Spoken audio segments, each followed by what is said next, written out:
Grand Slam title chart, Margaret Court.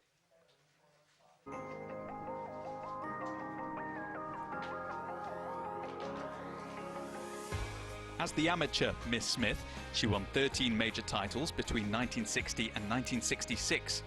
Then as Mrs. Margaret Court in the Open era, she won another 11, including the Calendar Grand Slam in 1970. If you count doubles and mixed titles, the Grand Slam tally amounts to a mind-boggling total of 64 titles, more than anyone else in tennis history. If her achievements had all occurred after tennis went open, there'd be little doubt Perth's Margaret Court was at the top of the all-time tree.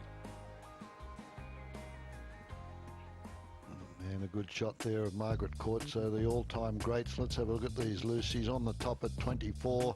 11 of those, as we know, came in the Open era. And Steffi Graf at 22. Serena Williams trying to get even with Steffi Graf in that department. Well, that's right. She's got one more to even up with Graf, but a few more to match Margaret Court. I mean, phenomenal career she had. I guess some people might forget just how far ahead she was in all departments. Yeah, and she's also, this is the greatest of all time with slam titles won, the percentages of slam titles won.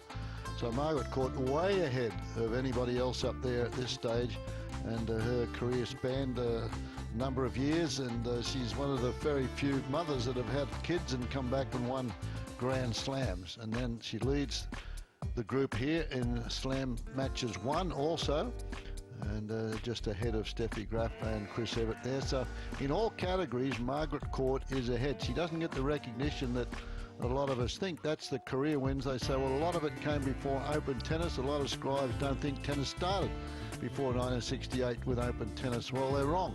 Margaret Court was there, and she beat some of those ladies, including Billie Jean and Virginia Wade, and when she won the Australian 11 times. So she's got to be considered up there in a very tight race for whoever you think is the #1 player and the best player ever. And I've got to be biased and go with Margaret Court.